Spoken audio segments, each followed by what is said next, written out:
ప్రజలారా వినరండి ఈ సత్య సువార్త, సర్వజనులారా కనరండి ప్రభు సత్య సువార్త. వినవచ్చిన ప్రియులకు విమోచన యేసు వార్త. ప్రభు అయిన యేసుక్రీస్తు వారి నామంలో మరొకసారి మిమ్మల్ని అందరినీ ప్రేమతో ఈ సత్య సువార్త అనే ఈ కార్యక్రమానికి ఆహ్వానం తెలియజేస్తూ ఉన్నాం. మాట అనే అంశం మీద కదా మనం మాట్లాడుకుంటూ ఉన్నాం. ఎవరు మాట్లాడేటువంటి వారు అని పోయిన వారం ధ్యానం చేస్తున్నప్పుడు దేవుడు మాట్లాడేటువంటి దేవుడు అని మనం తెలుసుకుని ఉన్నాం. దేవాతి దేవుడు మాట్లాడితే ఎలా మాట్లాడతాడు అని కనుక మనం ఆలోచన చేసినప్పుడు ఉరుములా మాట్లాడతాడు, బోరధ్వని శబ్దంలా మాట్లాడతారు, లేదంటే మెల్లనైన స్వరంతో కూడా ఆయన మాట్లాడగలిగినటువంటి దేవుడై ఉన్నారు. ఆయన మాట్లాడితే మాటల్లో ఏముంది అని ఆలోచన చేసినప్పుడు బైబిల్ గ్రంథంలోంచి ధ్యానిస్తూ ఆయన మాటల్లో సృజనాత్మక శక్తి ఉంది అని తెలుసుకున్నాం. ఆయన మాటల్లో జీవమున్నది అని తెలుసుకున్నాం. ఆయన మాటల్లో ఆశీర్వాదం ఉన్నది అని తెలుసుకున్నాం. అవును స్నేహితులారా, ఈరోజు దేవుడు మిమ్మల్ని ఆశీర్వదించినాడు, నన్ను ఆశీర్వదించినాడు. ఆ మధ్యలో ఒకరెవరో మాట్లాడుతూ అన్నారంట, సువార్తరాజు గారు ఏంటి పాపం ఇంతకాలం నుంచి సేవ చేస్తున్నా, ఇంతకాలంగా ఆయన అనేక మందికి తర్జుమాలు చేస్తున్నా ఆయన ఇంకా అలాగే ఉన్నాడేంటి అని చెప్పేసి ప్రశ్న వేసుకున్నారంట. ఆ మాట నేను వినేసరికి కొంచెంతూ నేను కించపరచబడ్డా, కాస్త బాధపడ్డా. ఏం నిజమే కదా, నాకేంటి ఇలా ఉండింది అనేటువంటి రీతిగాను. కానీ ఒక్కటి చెప్తానండోయ్, నేనేమి ఇతర దేశాల నుంచి రప్పించుకున్నందువలన నేనేదో ఆశీర్వదించబడినట్టుగా నేను కనబడడం లేదు. లేతే నా దగ్గర వాహనాలు లేకపోవచ్చు, పెద్ద పెద్ద వాళ్ళకి నేను తర్జుమాలు చేస్తున్నాను, గొప్ప గొప్ప ధనికులకి నేను తర్జుమాలు చేస్తున్నాను. నేను తర్జుమాలు చేసినటువంటి వాళ్ళు వాహనాలు కలిగినటువంటి వాళ్ళు, విమానాలు కలిగినటువంటి వాళ్ళు, ఓడలు కలిగినటువంటి వాళ్ళకు కూడా నేను తర్జుమాలు చేశాను. ఒకవేళ వాళ్ళ దగ్గరికి వెళ్ళి నేను చేతులు కట్టుకొని కనుక నాకు ఇది అవసరం అని చెప్పేసి చెప్పుకుంటే వాళ్ళు నాకు ఇవ్వాలంటే సులువుగా ఒక మంచి వాహనం అనేటువంటిది ఇచ్చేయగలరు. కానీ ఈరోజు నా వెర్షన్ నేను ఏమంటానంటే, వాహనాలు ఆశీర్వాదం కాదు, లేదా డబ్బు బాగా బ్యాంక్ అకౌంట్ ఉండడం ఇది ఆశీర్వాదం కాదు. నిజమైనటువంటి ఆశీర్వాదం ఏంటంటే ఏలుట, ఆధిపత్యాన్ని వహించుట, ఒక మంచి మాట పలుకుట. ఇది దేవుడు మానవుడికి ఇచ్చినటువంటి ఆశీర్వాదం. ఆనాడు దేవుడు మానవుడితో మాట్లాడుతూ పలికినటువంటి ఆశీర్వాదం ఏమంటాడంటే, ఫలించండి, అభివృద్ధి చెందండి, విస్తరించండి, ఈ భూమిని లోపరుచుకునండి, ఈ భూమిని ఏలండి. సో నీ మాటల్లో ఉండేటువంటి ఏలిక అధికారముతో కూడినటువంటి దానిని ఈరోజు నేను ఏమంటానంటే ఆశీర్వాదపు మాట అని నేను అంటాను. అందుకే ఈ సత్య సువార్త అనేటువంటి ఒక కార్యక్రమం ఎంతమంది ప్రజలకి మీకు ఆశీర్వాదకరంగా ఉండేది. ఈరోజు నేను ఎక్కడికి వెళుతున్నా, ఏ ఊరు వెళుతున్నా, ఎవరు నన్ను పలకరించినా ఎంత ఆదరించబడ్డారో అనే విషయం నేను వింటూ ఉన్నప్పుడు, అరే ఇది కదా నిజమైన ఆశీర్వాదం. వాహనాలు ఉంటే గబుకని ఎప్పుడైనా యాక్సిడెంట్ అయితే మొత్తం ఉన్న వాళ్ళందరూ పోతారు అందులోని. డబ్బు ఉన్నట్లయితే కనుక ఆ డబ్బును బట్టి మనకి గర్వం వచ్చి ఎంతమంది ఎగిరెగిరి కుప్పగూలిపోయారో, కింద పడిపోయారో, ఎంతమంది ఏ విధమైనటువంటి నష్టాల పాలయ్యారో ఆ డబ్బుల వలన ఎంతోమందిని చూశాను నా జీవితంలో. ఎంతోమంది నా చేతుల్లోంచి వెళ్ళినటువంటి వాళ్ళు, నేను తర్జుమాలు చేసినటువంటి వాళ్ళు. కానీ ఈరోజు నీ స్నేహితులారా, more than all these material things, ఇహలోక సంబంధమైన ఈ విషయాలు నథింగ్. ఈరోజు నేను నాకు డబ్బు లేదు అని నేను చెప్పట్లేదు. డబ్బు లేకపోతే నేను ఈ కార్యక్రమాలు ఎలా చేసి ఉండేవాడిని, ఈరోజు నేను మీ ముందుకు వచ్చి నేను సువార్తను ఎలా ప్రకటించి ఉండేవాడిని. సో డబ్బు ఎప్పటికప్పుడు వస్తుంది, ఎప్పటికప్పుడు వెళ్ళిపోతుంది. వాహనాలు అనేటువంటివి వాళ్ళు అనుకున్న పెద్ద వాహనాలు లాంటి వాహనాలు నా దగ్గర లేకపోవచ్చు. ఉన్న పాత వాహనమే సులువుగా నేను ప్రయాణం చేసి వెళ్ళగలుగుతున్నాను. ఎక్కడ ఆగిపోకుండా దేవుడు దాన్ని తీసుకొని వెళుతూ ఉన్నాడు. ఈరోజు నేను కలుగునటువంటి స్థితిలో నేను ఒక సంఘంలో సంఘ కాపురిగా ఉంటూ అనేక మందికి, అన్ని సంఘాల వారికి, అన్ని డినామినేషన్ల వారికి, చివరికి ఆ మధ్యలో ఒక టీవీ ఛానల్ వాళ్ళు కూడా నాతో గురించి మాట్లాడుతూ ఏమన్నారంటే, సువార్తరాజు గారు ఈ ఛానల్ ఆ ఛానల్ లేకుండా అందరితో సమన్వయంగా చక్కగా సాగిపోయే ఒక మంచి క్రైస్తవ విలువలను కలిగినటువంటి వాడుగా అన్ని ఛానల్స్ వారితో కూడా కనబడుతూ ఉంటాడని చెప్పేసి అని ఆయన ఒక పెద్ద ఆయన చెప్తున్నటువంటి ఒక మాట. ఈరోజు నేనంటే that is the blessing that God has given to you. దేవుడు అటువంటి ఆశీర్వాదం దేవుడు మీకును ఆయన అనుగ్రహించినటువంటి దేవాతి దేవుడు. ఈరోజు మళ్ళీ మాట అనేటువంటి ఒక అంశంలోనికి వచ్చినట్లయితే మరి ఒక వచనాన్ని నేను మీకు చూపించాలని ఆశపడుతూ ఉన్నా. ఆదికాండము 1వ అధ్యాయము 26వ వచనంలో కనుక మనం చూసినట్లయితే దేవుడు ఇలా మరలా మాట్లాడుతూ ఉన్నాడు. ఏమని మాట్లాడుతూ ఉన్నాడు? మన స్వరూపమందు మన పోలిక చొప్పున నరులను చేయుదము. వారు సముద్రపు చేపలను, ఆకాశ పక్షులను, పశువులను, సమస్త భూమిని, భూమి మీద పాకు ప్రతి జంతువును ఏలుదురుగాక అనియు పలికెను. So before God made man, దేవుడు మానవుణ్ణి చేసేదానికి ముందు దేవుడు ఈ మానవుని గురించి పలుకుతున్నాడు ఒక మాట. ఇక్కడ మన అనేటువంటి రీతిగా ఎందుకు పలికి ఉన్నాడు అని కనుక ఆలోచన చేస్తే స్నేహితులరా, ఈ బైబిల్ గ్రంథంలో దేవుడు ముగ్గురయుండి ఏకమై ఉన్నటువంటి దేవుడుగా, ఇది ఒక అద్భుతమైనటువంటి మర్మం. విశ్వాసముతో మనం దాన్ని చూచినప్పుడు దాన్ని అర్థం చేసుకోగలిగినటువంటిది. తండ్రి అయిన దేవుడుగా ఆయన ఉండి ఉన్నారు, కుమారుడైనటువంటి దేవుడు అనగా యేసుక్రీస్తు ప్రభువుగా మానవుడుగా ఈ లోకంలోనికి వచ్చినటువంటి వారు, అదే సమయంలో పరిశుద్ధాత్మ అయినటువంటి ఒక దేవుడుగా, ఆత్మస్వరూపుడుగా ఇప్పుడు కార్యాలని జరిగిస్తున్నటువంటి ఒక దేవుడు. సో వీరు వారిలో వారు మాట్లాడుకుంటున్నటువంటి ఒక మాట ఏంటంటే, మన స్వరూపమందు మన పోలిక చొప్పున నరులను చేయుదము అనేటువంటి ఒక మాట. ఇది దేవుడు మాట్లాడినటువంటి మాట. సరేనండి, ఈ విషయానికి కూడా వచ్చినప్పుడు నేను చాలా చోట్ల ఈ మాట అనే అంశాన్ని గురించి అద్భుతమైనటువంటి సెమినార్స్గా పెట్టి నేను వెళ్ళి మాట్లాడడం జరిగింది. ఈవెన్ ఇతర దేశాలకు వెళ్ళినప్పుడు కూడా అక్కడ కూడా నేను ఇలాగున్న ఈ అంశం మీద నేను మాట్లాడుతూ వారికి ఈ విషయాన్ని నేర్పించడం జరిగింది. నేర్పించేటప్పుడు న్యాచురల్లీ ఒక ప్రశ్న అడుగుతుంటా. అఫ్కోర్స్ ఇప్పుడు కూడా మిమ్మల్ని అడిగితే మీరు జవాబు ఇవ్వచ్చు, కానీ నేను వినలేను కదా, నా మాటే మీరు వింటుంటారు, ఎందుకంటే టీవీలో నేను ఈ మాటలు చెప్తున్నాను కనుక. అప్పుడు నేను అడిగినటువంటి మాట ఏంటంటే, ఏమిటి దేవుని యొక్క పోలిక? మన స్వరూపమందు మన పోలిక చొప్పున ఈ నరులను చేయదమన్నాడు కదా దేవుడు. సో ఏమిటి అని ప్రశ్న వేసరికి నా జవాబులు చెప్తానండి. వాటన్నిటికీ నేను ఏమంటాను, అబ్బో ఒక్కొక్క మాట ఒక్కొక్క ప్రసంగంగా నేను తీసుకువచ్చిలే అని చెప్పేసి అని సరదాగా జోక్ చేసి నేను మాట్లాడుతుంటాను. బహుశా ఇప్పుడు మీకు కూడా నేను ప్రశ్న అడిగితే మీరు కూడా అనేకమైన విషయాలు చెప్తారు.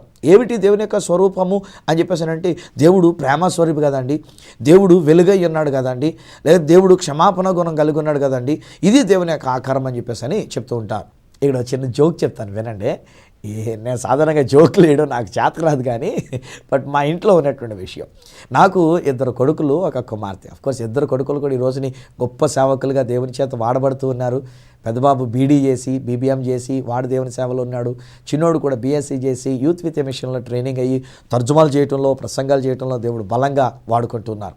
సాధారణంగా అందరూ అంటుంటారు కదా, చిన్నోడు కాస్త గడుసులు అని చెప్పేసి అని మాట్లాడుతూ ఉంటారు కదా. సో అలాగే మావాడు కూడా చిన్నోడు కొంచెం గడుస్తానంగా ఒక రోజునంట వాళ్ళ అమ్మ దగ్గరికి వెళ్ళి వాడు అంటాడంట, ఏమనంటాడంటే, మమ్మీ డాడీ అచ్చంగా నాకులాగానే ఉన్నారేంటి మమ్మీ అని ప్రశ్న వేశాడంట వాడు. కొంతమందికి అర్థం కాలే, అందుకే మీరు నమ్మట్లే.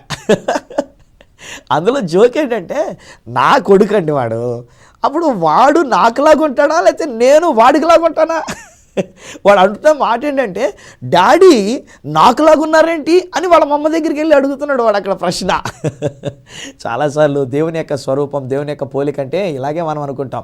మన పోలికను చూసుకొని, మన స్వరూపాన్ని చూసుకొని ఆ దేవుడు ఎలా ఉంటాడన్నమాట, మనకులాగే ఉంటాడనమాట.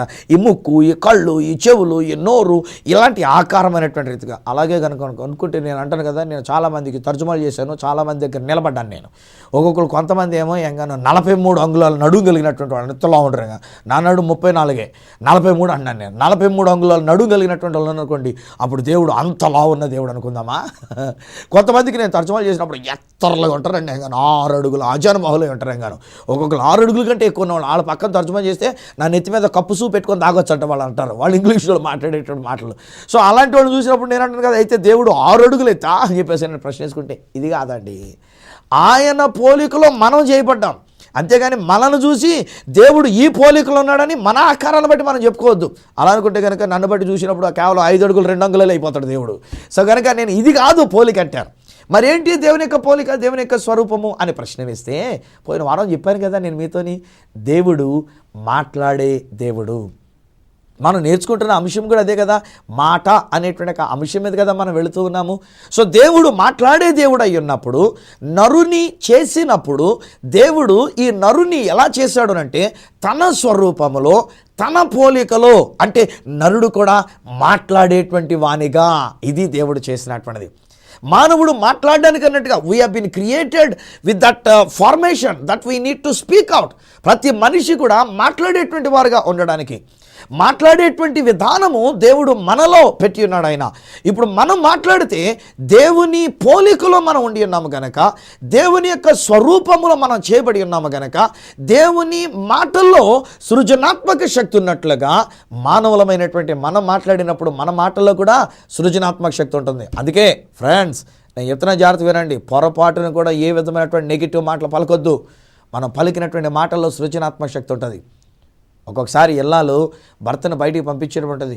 ఏమో దేవుడా యాక్సిడెంట్ ఏమన్నా అవ్వుద్దేమో, దేవుడా కాపాడు. నువ్వు ఎందుకు పలకాలి యాక్సిడెంట్ అవ్వద్దని?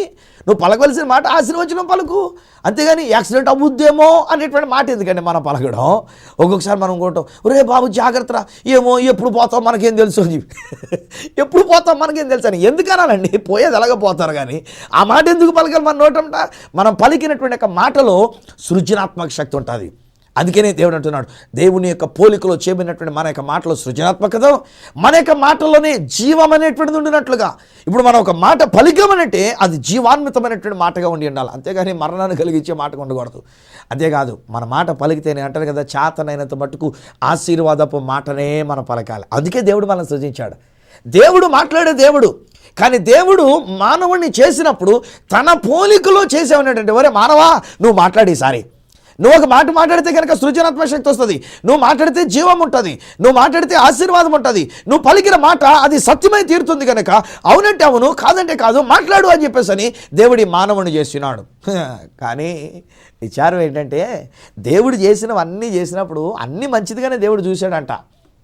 ఆదికాండం 2వ అధ్యాయము 18వ వచనం దగ్గరికి వచ్చేసరికి దేవుడే మానవుని చూసి మనం అనుకుంటున్నాడు, అయ్యయ్యో నరుడు ఒంటరిగా ఉండుట వీనికి మంచిది కాదు. ఎందుకు మంచిది కాదు? చాలామంది మాలాంటి బోధకులైనటువంటి వారు ప్రసంగాలు చేసినప్పుడు ఆ వచనాలు 2వ అధ్యాయం 18వ వచనం దగ్గర నుంచి ఉన్నటువంటి మాటలు పెళ్ళికి మేము చదివిస్తూ ఉంటాం, పెళ్లి ప్రసంగం చేయడానికి అన్నట్టుగా చదివిస్తుంటాం. ఈ పెళ్లి ప్రసంగాలలో కొంచెం ఏదో ప్రాస కలవడానికి అనేటువంటి రీతిగా కొంతమంది ఏమని అంటారంటే, నరుడు ఒంటరిగా ఉంటే తొంటరోడు అయిపోతాడని దేవుడు అందుకనే మంచిది కాదన్నాడు. ఏమంటే ఒంటరిగా ఉంటే తొంటరోడు ఎందుకు అవుతాడు? ఎవరు లేకపోవడానికి మెటరు. నేను అంటాను కదా, ఈ ఆడవాళ్ళు అనేటువంటిది కనుక తారసపడినట్లయితే మనుషుడు ఒకవేళ అప్పుడు తొంటరోడైపోతాడు. ఎందుకంటే అనేక మంది స్త్రీలు అనేటువంటి వారి యొక్క వ్యామోహంలో పడిపోయినటువంటి వాడే, వాళ్ళ గురించినటువంటి ఆలోచనలు కలిగినటువంటి వాడే తొంటరోడయ్యే అవకాశం కనబడుతుంది. కానీ ఒంటరిగా ఉండటం ఎందుకు మంచిది కాదు అన్నాడనంటే, తొంటరోడవుతాడని కాదు. లేకపోయినట్లయితే కొంతమంది ఏమనుకుంటారంటే, పెళ్లి ప్రసంగాలు వాటిని తీసుకొని రిప్రొడక్టరీ కొరకు అనగా పిల్లల్ని కనడం కొరకు అనేటువంటి రీతిగా ఆ భార్యను తీసుకొచ్చి అక్కడ పెట్టినట్టుగా కొంతమందికి అదే అభిప్రాయం ఉంటుంది. బ్రదర్స్, మీరు కూడా అనుకుంటున్నారు కదా, భార్య అంటే నువ్వు కేవలం వంటగదిలోనే ఉండాలి, నువ్వు బయటికి రావడానికి వీల్లేదు, నువ్వు కేవలం పిల్లల్ని కనడానికి మాత్రమే, అంతకుమించి విలువే లేదు నీకు అనేటువంటి రీతిగా అంటుంటారు. కాదండోయ్, అది కాదు. బైబిల్ ప్రకారంగా మనం ఆలోచన చేసినట్లయితే చెప్తా, జాగ్రత్త వినండి. ఎందుకు దేవుడు ఒంటరిగా ఉండటం మంచిది కాదని చెప్పి వానికి సాటి అయిన సహకారిని చేస్తానని తలంచి వాని ప్రక్కటెముకల్లో నుంచి ఒక ఎముకను తీసి దానితో స్త్రీనిగా నిర్మించి దేవుడే ఆమెను అతని యొద్దకు తీసుకొని వచ్చాను అని బైబిల్లో వ్రాయబడినటువంటి ఒక మాట. ఎందుకు తీసుకొచ్చాడు? సాటి అయిన సహకారిగా ఉండడానికి. నేను గమనించినప్పుడు బిడ్డలారా, బైబిల్ గ్రంథం తెలిసినటువంటి వారికి నేను మాట జ్ఞాపకం చేస్తున్నా, వాళ్ళు ఎంతకాలం తోటలో ఉన్నారో నాకు తెలియదండి, బహుశా ఎన్ని సంవత్సరాలు ఆ తోటలో ఉన్నారో నాకు తెలియదండి. కానీ ఆ తోటలో ఉన్నంతకాలం పిల్లల్ని కనడం కొరకైనటువంటి ఆలోచన లేదు వాళ్ళకి. పిల్లల్ని కనడం కొరకైనటువంటి క్రియ జరిగించలేదు. వాళ్ళు పిల్లల్ని కన్నట్టుగా అక్కడ కనబట్లే. ఒక టైంలో వారు ఆ తోటను విడిచిపెట్టి బయటకు వచ్చిన తర్వాత అప్పుడు వారు బిడ్డలను కనడం అనేటువంటి జరిగింది. అప్పుడు బిడ్డలను కనేటువంటి విషయాన్ని గురించి వారు ఆలోచన చేస్తున్నారు. అంటే నేనంటాను కదా, ఈ వ్యక్తిని అనగా స్త్రీని తీసుకుని వచ్చి ఈ పురుషునికి ఇచ్చినప్పుడు పిల్లల్ని కనాలని మాత్రమే ఉద్దేశించి ఇచ్చినటువంటిది కాదు. అఫ్కోర్స్ అది ఉంది, భార్యాభర్తలుగా ఉన్నప్పుడు వారు ఫలించి అభివృద్ధి చెందమని దేవుడు సెలవిచ్చినప్పుడు వారు బిడ్డలకు అనేటువంటి విషయం కూడా అందులో ఏర్పాటు చేసినటువంటిది. కానీ అది మాత్రమే కాదు.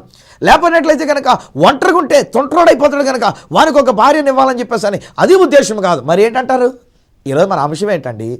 నేను మీతో మాట్లాడుతుంటే ఈ సత్యసువార్తలో దేని గురించి మాట్లాడుతున్నాను నేను మీకు? అఫ్కోర్స్ మీకు తెలుసు కదా, మాట అనేటువంటి అంశాన్ని గురించి. ఈరోజు నేను అంటాను, మాట్లాడవలసినటువంటి ఈ యొక్క పురుషుడు లేక ఈ మొదటి మానవుడు మాట్లాడగలిగినటువంటి ఇంకొకరు లేకుండా ఎలా మాట్లాడతాడు?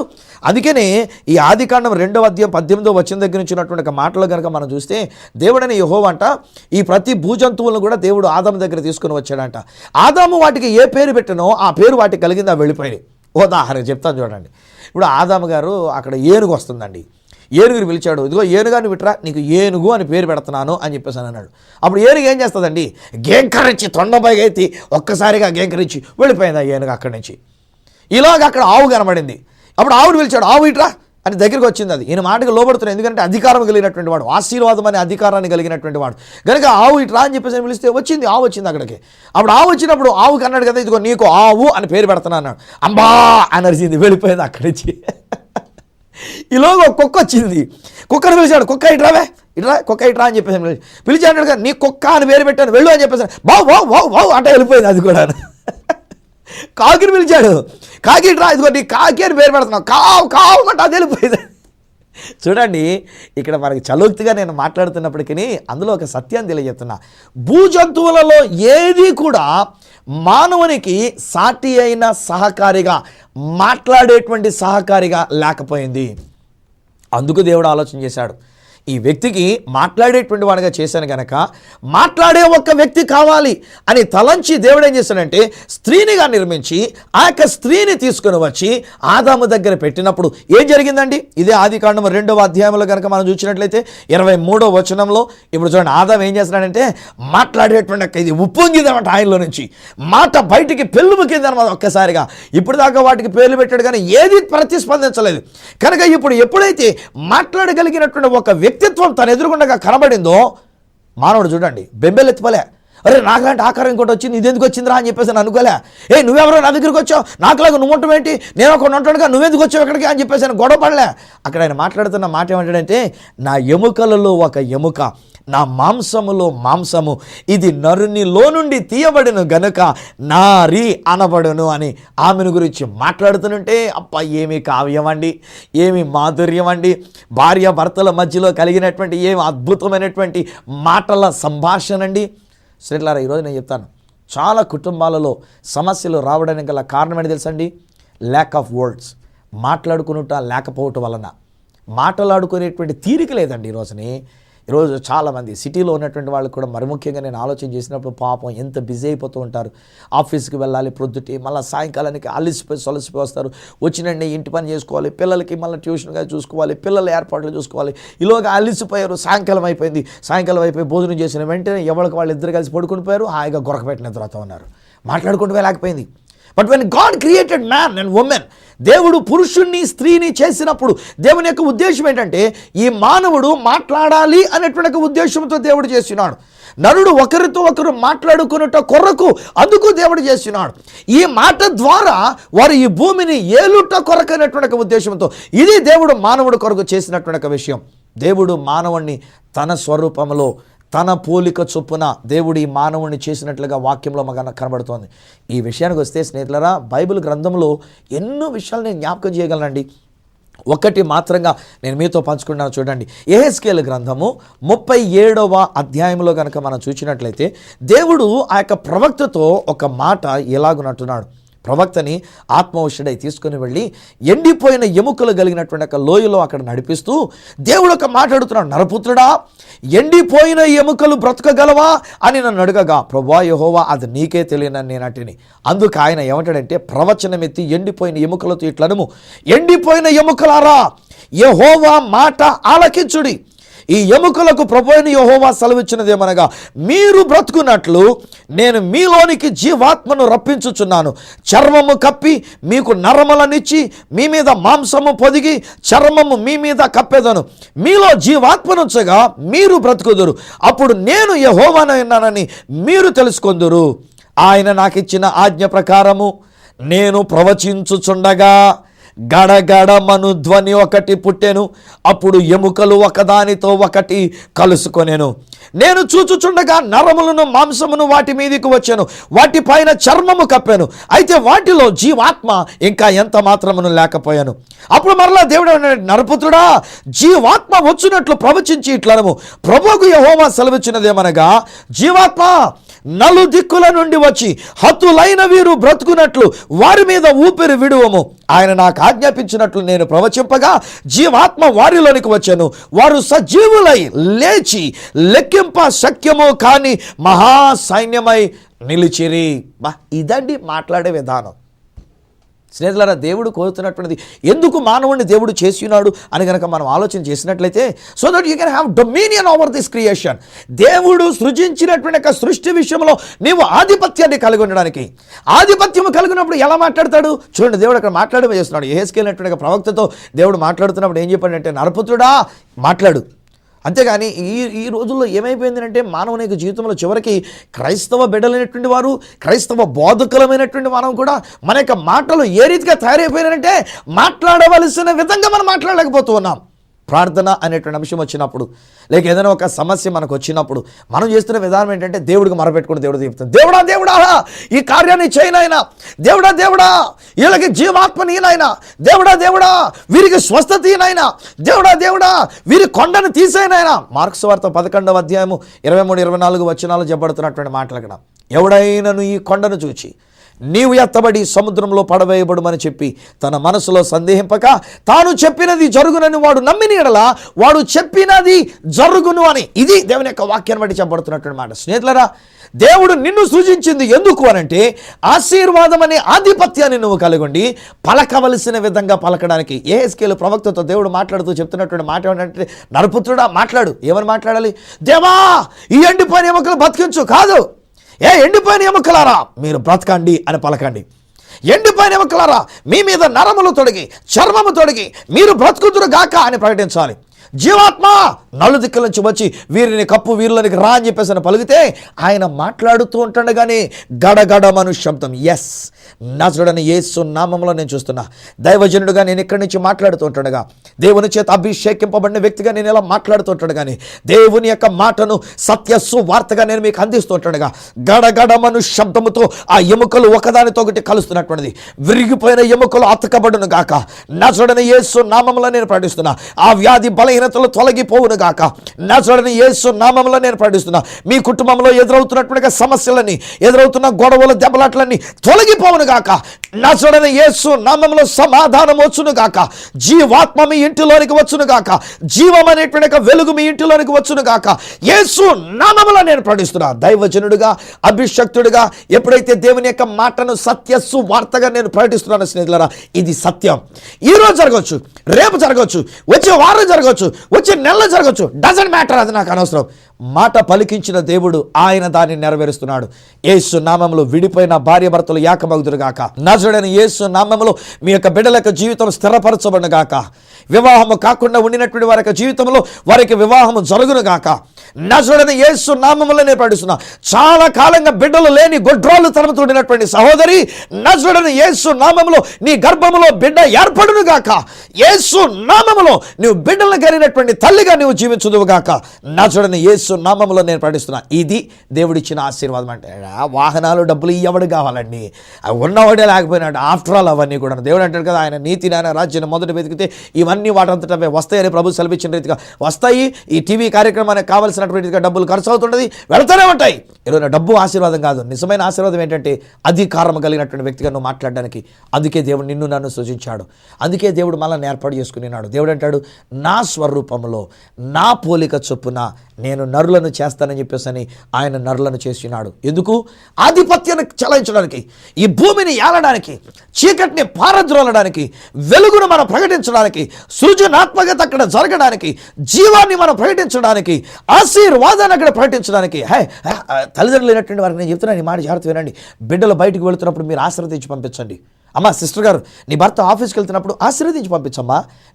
నేను భార్యను కదండి, నేను ఎలాగ ఆశీర్వదించను? ఇది కాదు నువ్వు మాట్లాడాల్సిన మాట. పలుకు యేసునామములో. నువ్వు ఆడపిల్లవైతే ఏంటంట, నువ్వు భార్య అయితే ఏంటంట, నువ్వు పలకవలసిన ఆశీర్వాదం మాట పలకడానికే దేవుడు నిన్ను సాటి అయిన సహకారిగా పెట్టినాడు. నువ్వు పలకాల్సిన మాట ఏంటంటే అనుమానంతో కూడిన మాట కాదు. నువ్వు పలకాల్సిన మాట, నా భర్త దీవించబడిన గాక, ఆయన పనిచేస్తున్న ఆఫీసులో వారు దీవెనకరంగా ఉందరు గాక, క్షేమంగా నా భర్త తిరిగి వచ్చును గాక, నా భర్త దేవుని మహిమార్థమై జీవించును గాక. వ్యర్థమైన విషయాలు పలకొద్దు. ఇంకొక నెగిటివ్ విషయాలు అసలు మీ నోట రానివ్వద్దండి. ఎందుకంటే మన మాటలో సృజనాత్మక శక్తి ఉంటుంది, మన మాటలో జీవం ఉంటుంది, మన మాటల్లో ఆశీర్వాదం ఉంటుంది, మన మాట కూడా సత్యమని దేవుడు తన యొక్క వాక్యం బట్టి చెప్తున్నాడు. ఆయన మనలను తన పోలికలో చేసి ఆయన మాట్లాడేవాడు గనక మనము కూడా మాట్లాడే వారముగా ఉండేటట్టే చేశాడు. అందుకే అంటాను నేను, దేవుడు ఆదామునకు సాటి అయిన సహకారిగా అవ్వమ్మను ఇచ్చినటువంటిది. ఈరోజు నీ స్నేహితులారా, బహుశా నీ కుటుంబంలో సమస్యలు రావడానికి గల ఒక కారణం ఏంటంటే మీరు మాట్లాడుకోకపోవటం వలన, మీరు మాటలు పలకకపోవటం వలన. మనం మాట్లాడితే ఏం మాట్లాడాలి? దేవుని యొక్క వాక్యంలో ఆదికాండం 3వ అధ్యాయంలో కనుక మనం చూసినట్లయితే అక్కడ 10 వచ్చిన పైనుండి ఉన్నటువంటి మాటలు మనం చూస్తాం. ప్రతిరోజు చల్లపూట దేవుడు వారి మధ్యలోనికి దిగి వచ్చేవాడంట. ప్రతిరోజు దేవుడు వారి మధ్యలోనికి దిగి వచ్చాడు. దేవుడు వారితో మాట్లాడడం మొదలు పెడుతూ వచ్చాడు. దేవుడు వారితో మాట్లాడుతుంటే వీరు ఆ మాటలు వింటూ ఉన్నారు, ఆ మాటలు తీసుకుంటూ ఉన్నారు. ఆ మాటలు తీసుకుంటుంటే నేనంటాను కదా, ఏం వండుకున్నారో లేదు మనకు అనవసరం అండి, ఏ పండ్లు తింటున్నారో ఏమో నాకు అనవసరం అండి.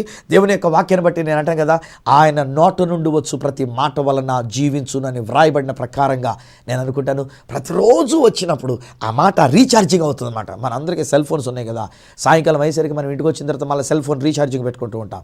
ఈరోజు నేనంటాను కదా, దేవుని మాటను స్వీకరించండి, దేవుని మాటను ఆలకించండి, దేవుని మాటనే విని ఆ మాటనే మనం పలుకుతూ ఉండాలి, ఆ మాటనే మనం మాట్లాడుతూ ఉండాలి. మన మాటలు దేవుని యొక్క మాటగా మనం మాట్లాడుతూ ఉండాలి.